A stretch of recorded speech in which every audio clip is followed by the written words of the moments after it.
একজন দেখলাম লিখেছে নেপালেতে কিছুদিন আগে মসজিদে ভাঙচুর করেছে, আগুন ধরিয়েছে, একজন লিখেছে। আমি বললাম কি হয়েছে? এটার সাথে এই ভূমিকম্পের ধসের কোনো সাথ নেই। অনেকজন মনে করে ওইটার জন্য এখানে ধসটা এসছে, না। তবে মুসলমানদের আমল, মারাত্মক যে আমলটা আল্লাহ দিয়েছেন সেটার নাম হচ্ছে সবর করা, ধৈর্য ধারণ করা। সবর ধৈর্য ধারণ আপনি করতে পারছেন না। আমাকে একজন বলছে আপনি পুলিশরা বলছে মাইক বন্ধ করে দাও, আপনি কিছু বললেন না। আমি বললাম মাইক বন্ধ করে দিলে ইসলাম শেষ হয়ে যাবে? কথা বলে না, শেষ হবে? শেষ হবে না। মসজিদগুলো ভেঙে দিলে ইসলাম শেষ হবে? শেষ হবে না। যদি বলেন আপনার কাছে দলিল কি আছে, জানেন দলিল কি আছে? কোরআনের আছে। আজকে এদের কথা বাদ দেন, আপনারা জানেন ভারতে 200 বৎসর রাজত্ব করেছে ইংরেজরা। কত বললাম? 200 বৎসর। গুজরাটের একটা নদী আছে গমতি নদী। গুজরাটে একটা নদী আছে, নদীটার নাম গমতি নদী। ওই গমতি নদীর কিনারায় কয়েক লাখ কোরআনকে ঢের লাগিয়ে আগুন ধরিয়েছিল ইংরেজের বাচ্চারা। শাহ আব্দুল আজিজ মুহাদ্দিস দেহলভী रहमतुल्लाह अलैह তিনি বললেন, अरे ओ अंग्रेजों के बच्चे, तुम क्या समझ रहे हो? তোমরা কি ভাবছো এই 10 লাখ 20 লাখ কোরআনকে জ্বালিয়ে ইসলামকে মিটিয়ে দিবে? তাহলে এটা তোমাদের স্বপ্ন ছাড়া আর কিছু নয়। তারা বলল কেন? বললে আল্লাহ তাআলা কোরআনের মধ্যে নিজে ওয়াদা করেছেন। আল্লাহর ওয়াদা মিথ্যা না সত্য বাবা? সত্য। কি ওয়াদা করেছেন? ইন্না নাহনু নাযালনা যিকরা ওয়া ইন্না লাহুল হাফিজুন। কোরআনকে আমি আল্লাহ অবতীর্ণ করেছি আর কোরআনের হেফাজতের দায়িত্ব আমি আল্লাহ নিজে নিয়েছি। সুবহানাল্লাহ। আপনি মসজিদের তাকে 10টা কোরআন রেখেছেন, দিয়ে বলছেন ভালো করে কাঁচ লাগিয়ে আলমারিতে হেফাজত করে রেখেছে। ওটা হেফাজত নয়, ওটা সম্মান দিয়ে রেখেছেন। বাড়িতে চুস্তান দিয়ে আলমারিতে রেখেছেন, ওটা হেফাজত নয়, ওটা সম্মানের সঙ্গে আমরা বাড়িতে রেখেছি। হেফাজত কাকে বলে জানেন? পৃথিবীর সব কোরআনকে মিটিয়ে দে, যত কোরআন আছে সব জ্বালিয়ে দাও। আল্লাহর কসম, আল্লাহ তাআলা এই কাগজের মধ্যে কোরআনকে হেফাজত করেননি। যদি একটা হাফিজে কোরআন জিন্দা থাকে, আবার 100 কোটি কোরআন ছেপে আসবে। জোরে বলুন নারায়ে তাকবীর, নারায়ে তাকবীর। সব জ্বালিয়ে দাও। একটা হাফিজে কোরআন, আল্লাহ সিনের মধ্যে একটা 10 বছরের বাচ্চা সিনের মধ্যে গোটা কোরআনটাকে গেঁথে দিয়েছে। তারাবির নামাজে হাফিজে কোরআন শোনাই না? 30 দিনে 30 পারা কোরআন দাঁড়িয়ে শুনিয়ে দিচ্ছে। দাঁড় করিয়ে দিলে গোটা কোরআন সারা দিনে 6 ঘন্টায় 7 ঘন্টায় 8 ঘন্টায় পুরো কোরআন শুনিয়ে দিচ্ছে। আল্লাহর কুদরত বুঝে নেন। কোরআনে অপর জায়গায় আছে ওয়ালান তাজিদা লিসুন্নাতিল্লাহি তাবদীলা। কিয়ামত পর্যন্ত আমার বিধানে একটা জের জবরকে কেউ পরিবর্তন করতে পারবে না। আপনার আমার কাছে ওষুধ কি আছে? এখন মুসলমান বলছে আরে ভাই, মুসলমানদের পেরেশানি, মুসলমানদের কষ্ট, আলহামদুলিল্লাহ আমার কষ্ট হচ্ছে, মুসলমানদেরকে কষ্ট দিচ্ছে। আপনি এই কথা বলছেন, পৃথিবীতে মুসলমান কষ্ট পাচ্ছে? আপনি বলুন তো, আপনি এই পাড়ায় বাস করেন, গ্রামের লোক সকালে বিচার ডাকলো, তুমি আর এই পাড়ায় থাকতে পাবে না, তোমাকে ছেড়ে চলে যেতে হবে আগ্রা ছেড়ে। কষ্ট হবে না? হবে না? বুকটা ফেটে যাবে না? যাবে না? এতদিন বাস করছেন, বন্ধু বান্ধব আত্মীয় স্বজন, আর সবাই কি ছেড়ে আপনাকে চলে যেতে হচ্ছে, আপনার বুকে কতটা কষ্ট হবে? আপনি সেই দিনটার কথা মনে ভেবে দেখুন, যেদিনে আল্লাহ রাসূল সাল্লাল্লাহু আলাইহি সাল্লাম নিজের জন্মস্থান মক্কা ছেড়ে হিজরত করে মদিনায় চলে যাচ্ছে। নবীজির চোখে টপ টপ করে পানি পড়ছে। নবীজি নামাজের পাটিতে কেঁদে আল্লাহকে বললেন, আল্লাহ, আমি মক্কা ছেড়ে চলে যাচ্ছি, এই মক্কার অবস্থা কি হবে?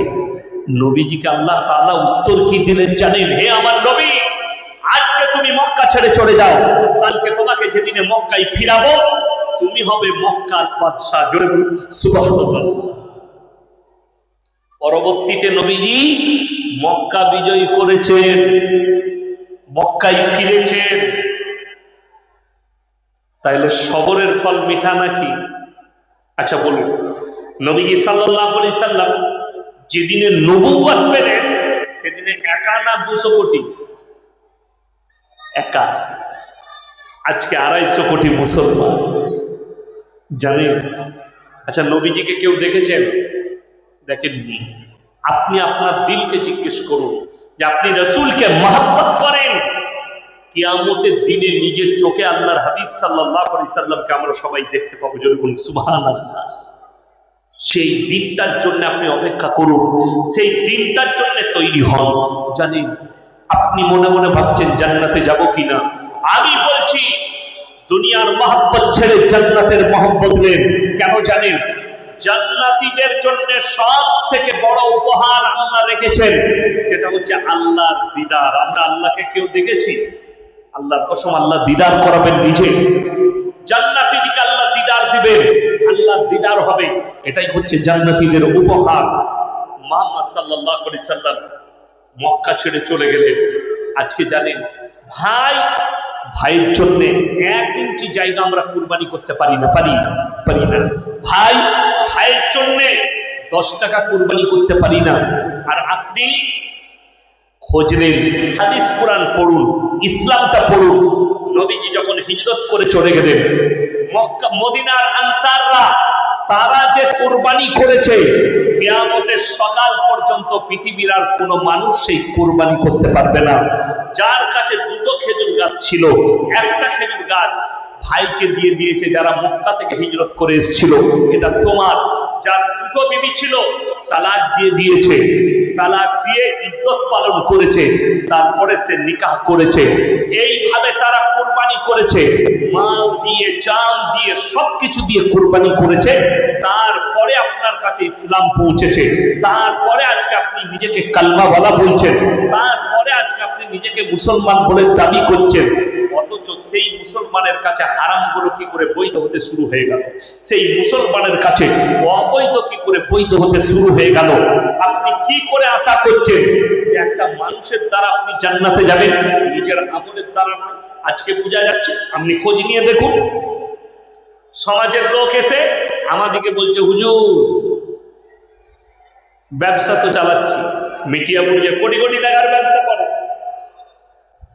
কোটি কোটি টাকার ব্যবসা মিটিয়া বুড়ুছে, অথচ আমাদিকে বলছেন হুজুর একটা তাবিজ দেন যেন বরকত হয়।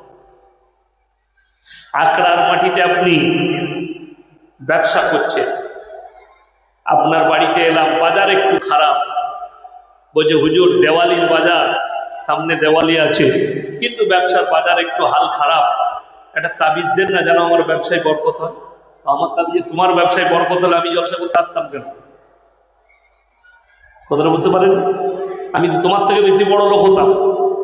বরকতের তাবিজ যখন আমার কাছে, বরকতের তাবিজ যখন পীরের কাছে, যে তাবিজ দিচ্ছে সে মাজারে ছিঁড়া জামা পরে বাউল কুষ্টম পড়ে আছে, আর যে নিচ্ছে সে BMW গাড়িতে এসছে। কথা বুঝে এলো কিছু? দেনেওয়ালা ভিখারি, লেনেওয়ালা কোটিপতি, এটাই তো পার্থক্য। আরে তোমার ব্যবসায় একটু অসুবিধা যাচ্ছে, বিসমিল্লাহ, সবাই আমার সাথে দোয়া করুন। বালা মুসিবতের দোয়া। কখনো আপনার ব্যবসায় খারাপই যাচ্ছে, বাড়িতে বালা মুসিবত আসছে, এই দোয়াটা ফজর এবং রাত্রে শোবার সময় 100 বার পড়বেন। সবাই পড়ুন তো, লা ইলাহা ইল্লা আনতা সুবহানাকা ইন্নী কুনতু মিনাজ জালিমিন। এই দোয়া ইউনুস পড়বেন, সমস্ত বালা মুসিবত দূর হয়ে যাবে। মাছে যখন ইউনুস নবীকে গিলেছে, ইউনুস নবী দোয়া করলেন আল্লাহর কাছে, লা ইলাহা ইল্লা আনতা সুবহানাকা ইন্নী কুনতু মিনাজ জালিমিন। আল্লাহ মাছকে হুকুম দিল, আমার নবী যখন দোয়া করেছে, তুমি 40 দিন সমুদ্রের মধ্যে থাকবে, আমার নবীকে হজম করতে পাবে না। জোরে বলুন সুবহানাল্লাহ। আপনি ভেবে দেখুন, তাহলে আল্লাহ কত বড় কুদরতওয়ালা, আল্লাহ কত বড় কুদরত জানেন। সব কিছু আল্লাহর হাতে। আমার বন্ধুগণ, আমার ভাই, সবাই আমরা নিয়ত করে ভালো মন্দ, কল্যাণ অকল্যাণ সবের মালিক কাকে ভাববো? সবাই জোরে বলুন তো, আল্লাহকে। আল্লাহ ছাড়া ভালো মন্দের মালিক পৃথিবীতে কেউ নেই, কল্যাণ অকল্যাণের মালিক পৃথিবীতে কেউ নেই। যদি পীরের দ্বারা, মৌলবীদের দ্বারা কল্যাণ অকল্যাণ পাওয়া যেত, তাহলে ইমামের দুর্দশা এই হতো না। কথাটা বুঝতে পারেননি? ইমামের দুর্দশা মানে কি? আমাদের সমাজের লোক ইমামের ওপরে যে নজরদারি আপনারা করেন, সমাজ আমাদের ইমামের ওপরে যে নজরদারি করে, ওই নজরদারিটা নিজের সন্তানের ওপরে করলে তোমার সন্তান ওলি হয়ে যাবে। ইমাম কি খাচ্ছে, কোথায় বসছে, কোথায় যাচ্ছে, কিভাবে পায়খানায় ঢুকছে, ইমাম সাহেব সুন্নত পড়ছে কিনা, ইমাম সাহেব ঠিক মতো চলছে কিনা, এই নজরটা ইমামের উপরে রেখেছো, নিজের সন্তানের উপরে কোনোদিন রেখেছো? অতটা নজর সন্তানের উপরে রেখে দেন, আপনার সন্তান ওলি হয়ে যাবে। চলুন আমার বন্ধুগণ, আমার ভাই, আমি যেটা আপনাদেরকে বুঝাতে চাইছি, সবাই শিরক আর বেদাত থেকে নিজেদেরকে বাঁচাবো। জোরে বলুন ইনশাআল্লাহ। নামাজ 5 ওয়াক্তের ফরজ, কিন্তু দুঃখের বিষয় আমাদের সমাজের লোক 5 ওয়াক্ত নামাজ পড়ে না, খালি সপ্তাহে একদিন জুম্মায় মসজিদে ভিড় করলো আর জেনে গেল যে আমি কামিয়াব হয়ে গেছি, আমি তো জুম্মাটা পড়ছি। কেউ কেউ আছে ঈদ আর বকরা ঈদ পড়ে আর মনে মনে করে, চলো আমি তো ঈদ আর বকরা ঈদ পড়ি মানে আমার মুসলমান, আমি মুসলমান। শুধু তাই নয়, দুঃখটা আরো বেশি লাগে। কোন মাইয়াত হয়েছে, এলান হয়ে গেল যে মাইয়াত যখন হয়েছে, কখন জানাজা হবে, মাইকে এলান হলো জোহরের নামাজের পরে জানাজার নামাজ হবে, বলে দেওয়া হলো। কি অবাক সমাজ! মসজিদে জোহরের নামাজ চলছে, কিছু লোক উজু করে রাস্তায় দাঁড়িয়ে আছে, ওরা খালি জানাজা পড়বে, ফরজ নামাজ পড়বে। ঠিক বললাম না ভুল বললাম? এদেরকে জিজ্ঞেস করো, আপনি আপনার ইমামকে জিজ্ঞেস করুন। ইয়াসিন সাহেব আপনার কাছে খারাপ মৌলবি, আমাকে জিজ্ঞেস করতে হবে না। আপনার জানা মতো কোনো মৌলবিকে জিজ্ঞেস করো, এই ফ্যানটাই দিকে ঘুরাও পাখাটা।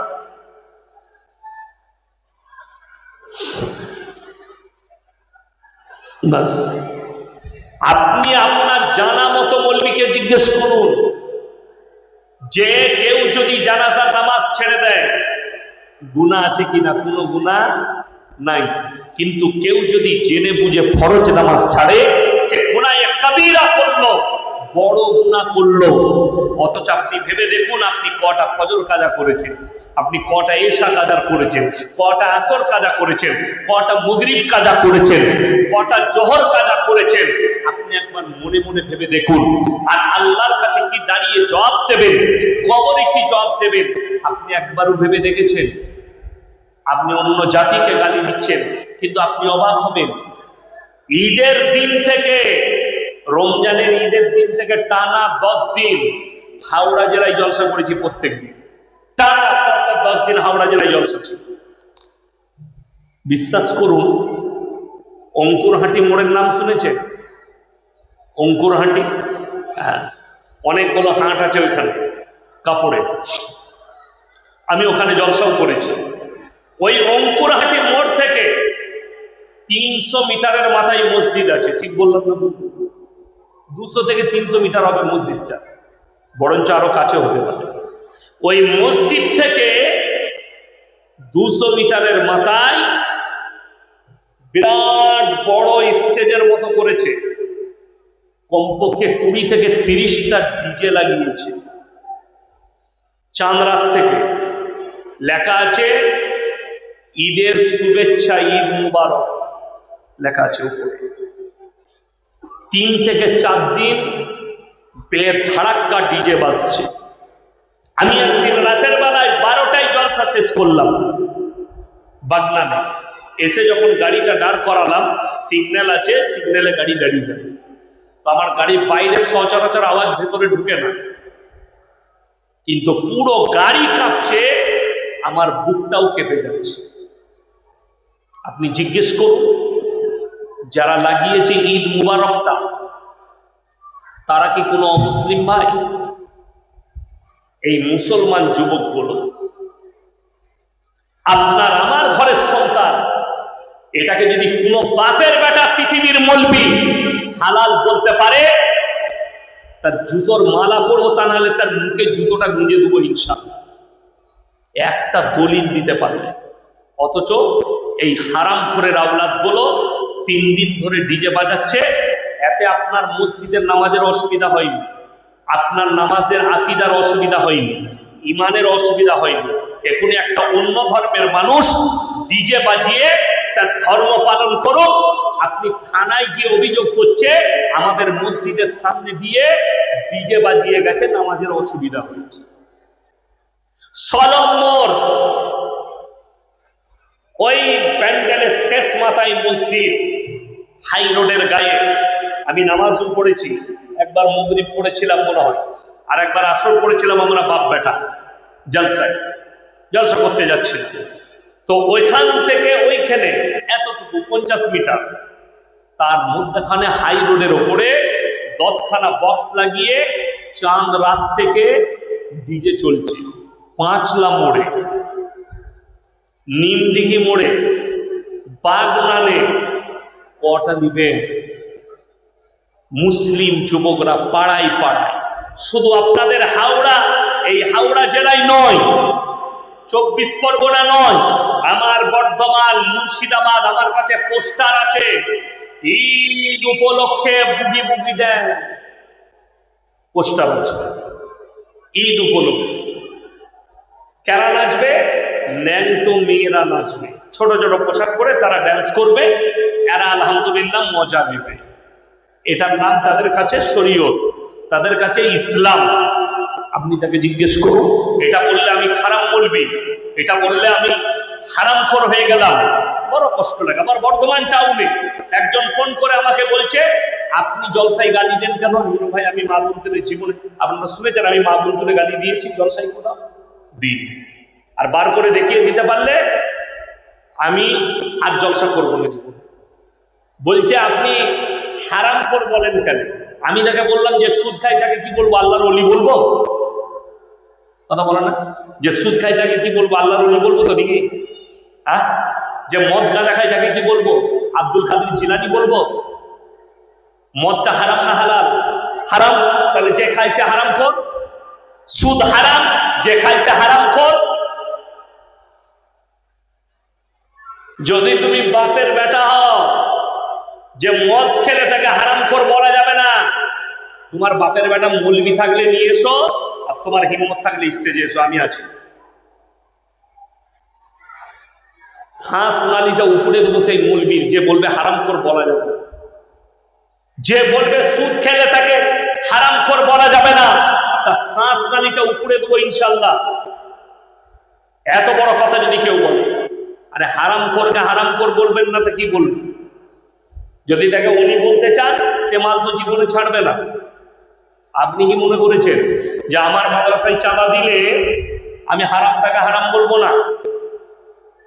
দরকার নেই তোমার টাকা বন্ধ করে দাও, আমার মাদ্রাসায় টাকা পাঠাও না, দাও না, কিন্তু আল্লাহর কসম হারামটা হারাম, সুদটা হারাম, চুরিটা হারাম, ধোকাটা হারাম, মিথ্যাটা হারাম। আজকে সবগুলো আপনার আমার কাছে চলে এসেছে। আপনি কি মনে করছেন? আরে আপনি ব্যবসা করছেন, আপনি মিঠিয়াপুরে আছেন, আগ্রায় আছেন, খাচ্ছেন, ঘুমাচ্ছেন, সকাল হচ্ছে উঠছে। আমরা আলেমরা দিন রাত গবেষণা করছি, অনুভব করছি, আর আমরা বুঝতে পারছি যে কিয়ামতের আলামতগুলো কিভাবে আমাদের কাছে চলে আসছে। ছোট ছোট আলামত গুলো প্রকাশ পেয়ে গেছে, বড় আলামত গুলো বাকি আছে। ছোট আলামত অনেকগুলো চলে এসছে, তার মধ্যে 1 নম্বর, মসজিদ কার ঘর বাবা?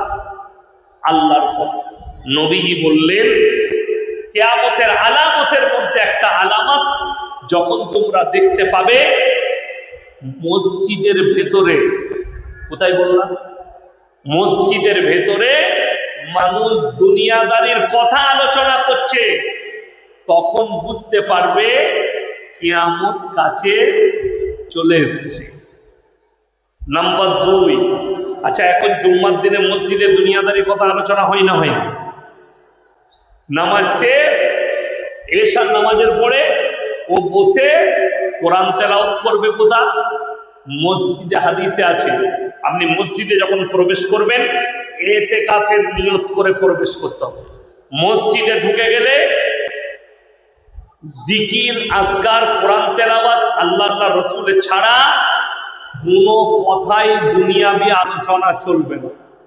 আজকে তোর ঘরে দুপুরে কি রান্না হয়েছে, কি খেলি, ওটা মসজিদে চুপচাপ বসো, জিকির করো, সুবহানাল্লাহ, আলহামদুলিল্লাহ, আস্তাগফিরুল্লাহ, জিকির আসকার করো, কোরআন তেলাওয়াত করো, বাকি কোনো কিচ্ছু চলবে না।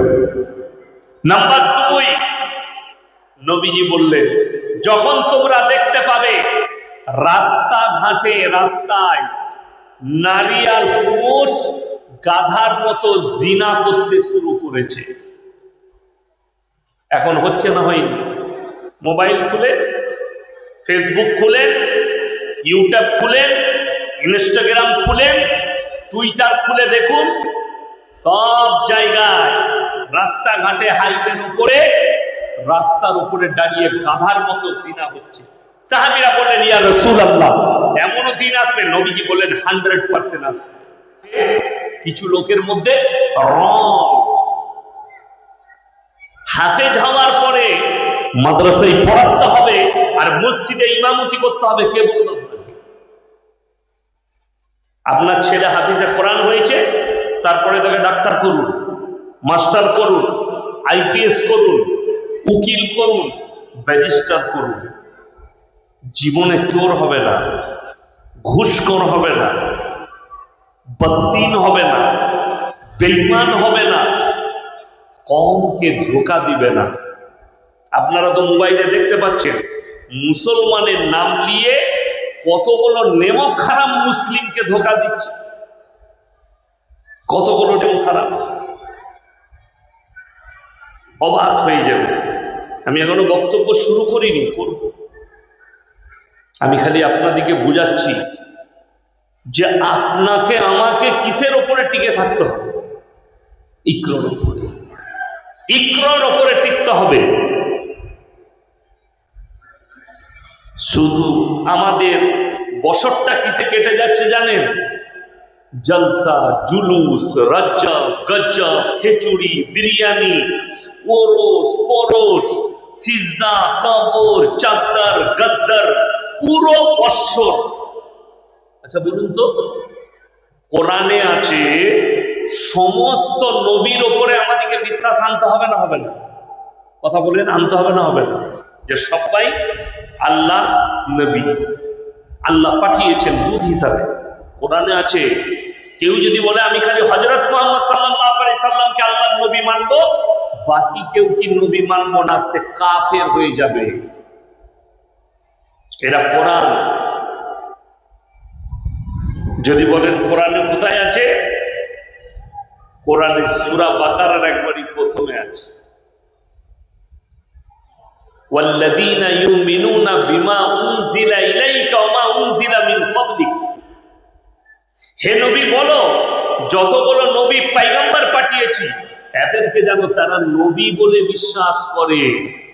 এরপর বলুন তো, যে এদেরকে সকলকে যদি আমরা নবী বলে বিশ্বাস করি, আমরা শুনে আসছি আল্লাহ তাআলা 1,24,000 কম ও বেশি, কমও হতে পারে বেশিও হতে পারে, এতগুলো পয়গম্বর আল্লাহ দুনিয়াতে নবী পাঠিয়েছে। এরপর বছরের দিন কটা? 365 দিন। আচ্ছা, 1,24,000 কমবেশি পয়গম্বরের যদি প্রত্যেক জনার জন্মদিন পালন করেন, কি করে করবেন?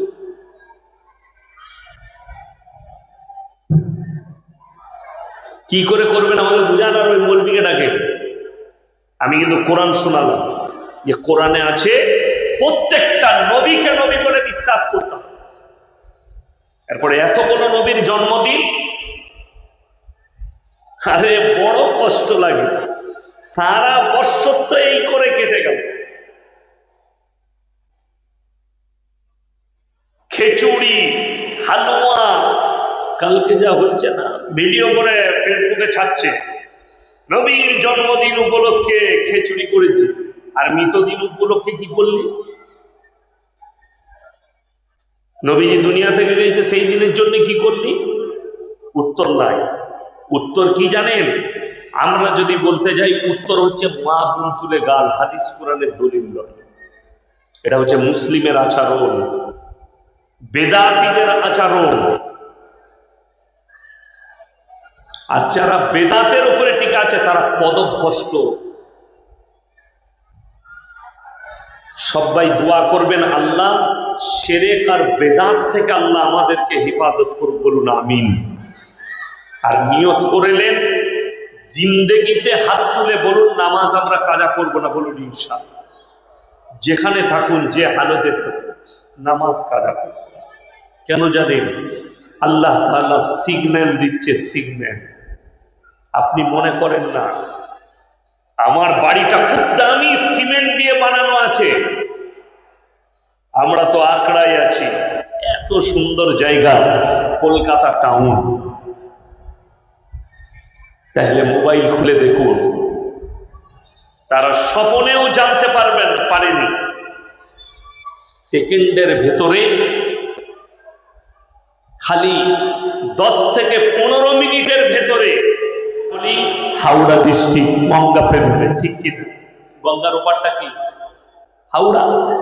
তারপরে হুগলি, ডানকুনি থেকে ঢুকে গিয়ে ফুরফুরার মাটিতে শুয়ে আছেন মুজাদ্দিদে জামান দাদা হুজুর পীর কেবলা রহমতুল্লাহ।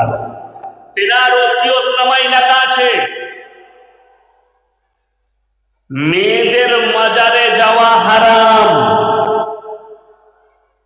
যদি কোন হুজুরের ফোন থাকে নাম্বার, তহা হুজুরের সঙ্গে আমার ভালো সম্পর্ক। আমি ফুরফুরার সব হুজুরদের সাথে জলসা করেছি আল্লাহর কৃপায়। ফোন করে বলুন, ইয়াসিন সাহেব জলসা করছেন, উনি বলছেন দাদা হুজুরের ফতোয়ায় আছে, ওসিয়তনামায় লিখেছেন ফতোয়া, মেয়েদের মাজারে যাওয়া হারাম। যদি বলে ভুল বলছে, আমি বক্তব্যই দেব না, এই পুরো খরচাটা আপনাকে দিয়ে চলে যাব, খালি ফোনে আমার সাথে কথা বলি। এটা গেল দাদা হুজুরে। নাম্বার 2, বেদাতীদের একটা বড় মৌলবী আছে, তার নাম হচ্ছে আহমদ রাজা বেরেলভী। কিতাবের নাম ফতোয়ায়ে রিজভিয়া, খণ্ড নম্বর 24, পৃষ্ঠা নম্বর 497। সেখানে লেখা আছে, মেয়েদের মাজারে যাওয়া তো অনেক দূরের কথা, নিয়ত করাটাও হারাম। কি করাটা বললাম? নিয়ত করাটাও হারাম। এরপর ভেবে দেখুন, এই দুটো ফতোয়া শোনালাম। দ্বিতীয় নম্বর, আপনাদের এখানে অনেক মানুষ মারা যায়, যাই না? আচ্ছা, মানুষ স্বামী মারা গেলে স্ত্রী কবরস্থানে যেতে পাইতো? কথা বলে না। এরপর বলে দিই, দেওবন্দি, বেরেলি, জামাতি, ফুরফুরা, আহলে হাদিস, আজানগাছি, হড়হড়ে, লল্লড়ে, তালতলা, বেলতলা, খেজুরতলা, শেওড়াতলা, মলই বাবা, খেপা বাবা, আচন্দ বাবা, যতগুলো দল আছে সব দলেরই একটা আকীদা, স্বামী মারা গেলে স্ত্রী কবরস্থানে যেতে পারবে না। বাপ মারা গেলে বিটি কবরস্থানে যেতে পারবে না। তাহলে আমি ইয়াসিন মারা গেছে, আমার কবরে তোমার বউ কি করে যাবে?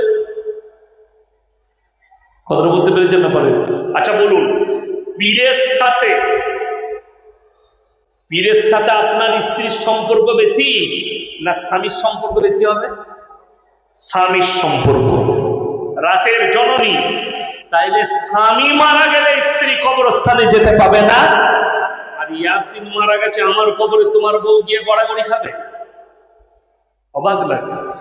ছেলে হচ্ছে না, ওকে কোন গুটকা কর হুজুর বলেছে মাজারে যা ছেলে হয়। আমরা শুনেছি স্বামীর পাশে শুলে ছেলে হয়, একে বলেছে মাজারে 3 দিন শুগা ছেলে হয়। ও 3 দিন ঝাড়ু লাগাচ্ছে মাজারে ঝাড়ু। মাজারে ঝাড়ু লাগালে বাঁজা মেয়েও ছেলে হয়ে যেত, তো ডাক্তার লাগতো। এদিকে কে বুঝাবে? এই সমস্ত শিরকি কাজ এবং আল্লাহ ব্যতীত কারোর সামনে মাথা নত করা, ভালো মন্দ চাওয়া শিরকের গুনাহ হবে। আল্লাহ ইচ্ছা করলে ইন্না শিরকা লাযুলমুন আযীম, আমি ইচ্ছা করলে সব গুনাহ ক্ষমা করব, কিন্তু শিরকের গুনাহ ক্ষমা করব না।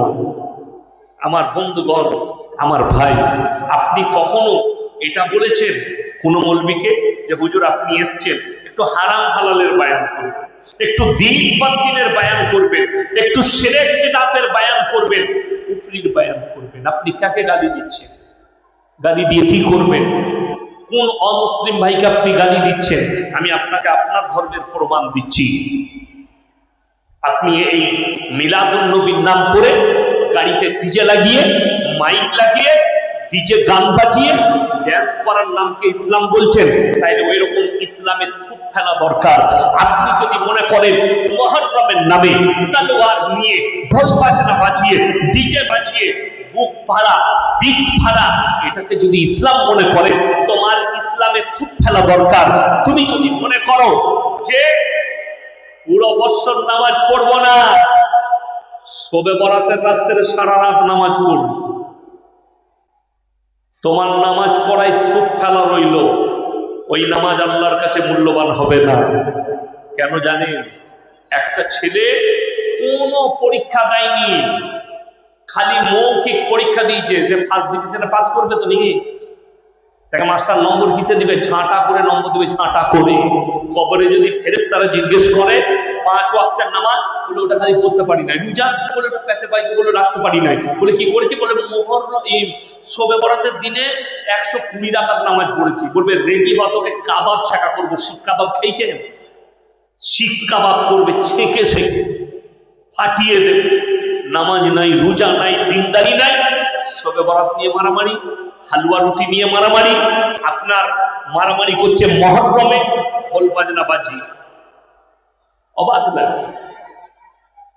আমাদের নাম করবো না। খিদিরপুর থেকে এক মাল আমাকে ফোন করেছিল, তোমাকে যদি মিঠিয়াপুরে পাই, খিদিরপুরে পাই, তোমাকে মার্ডার করে দেবো। আলহামদুলিল্লাহ। তাকে আমি একটা হাদিস শোনালাম যে জানো, হযরতে উমরে ফারুক রাদিয়াল্লাহু তাআলা আনহুকে ফজরের নামাজে ভুজালি মারা হয়েছিল।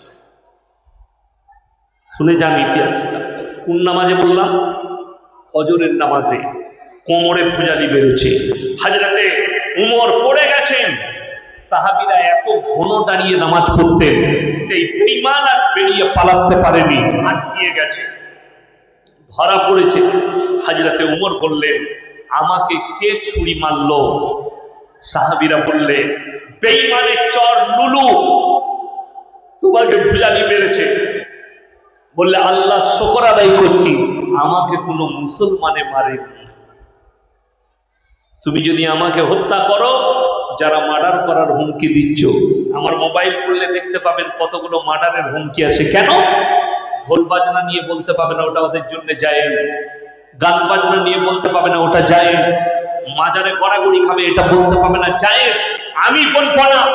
পশ্চিম বাংলার নামি দামি একটা মাজার, একজন আল্লাহর ওলির মাজার, এক সপ্তাহের ঘটনা, মোবাইল খুললে পাবেন সেখানে দেহ ব্যবসা চলছিল। কয়েকজনকে অ্যারেস্ট করেছে মাজারের পাশে কয়েকটা রুমেতে।